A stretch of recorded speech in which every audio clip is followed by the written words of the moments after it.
اسی نے انسان کو ٹھیکرے کی طرح کھنکھناتی مٹی سے بنایا اور جنات کو آگ کے شعلے سے پیدا کیا، تو تم اپنے پروردگار کی کون کون سی نعمت کو جھٹلاؤ گے؟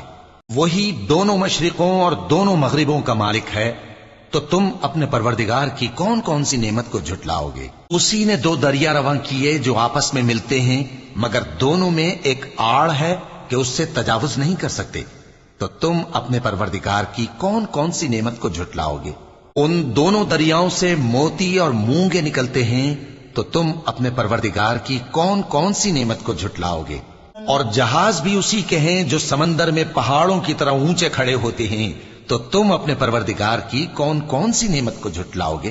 جو مخلوق زمین پر ہے سب کو فنا ہونا ہے، اور تمہارے پروردگار ہی کی ذات جو صاحب جلال و کرم ہے باقی رہے گی، تو تم اپنے پروردگار کی کون کون سی نعمت کو جھٹلاؤ گے؟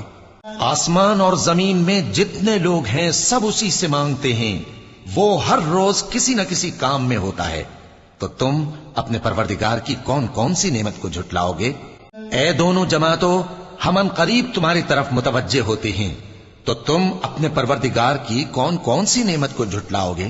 اے گروہ جن و انس، اگر تمہیں قدرت ہو کہ آسمان اور زمین کے کناروں سے نکل جاؤ تو نکل جاؤ، اور زور کے سوا تو تم نکل سکنے ہی کہ نہیں، تو تم اپنے پروردگار کی کون کون سی نعمت کو جھٹلاؤ گے؟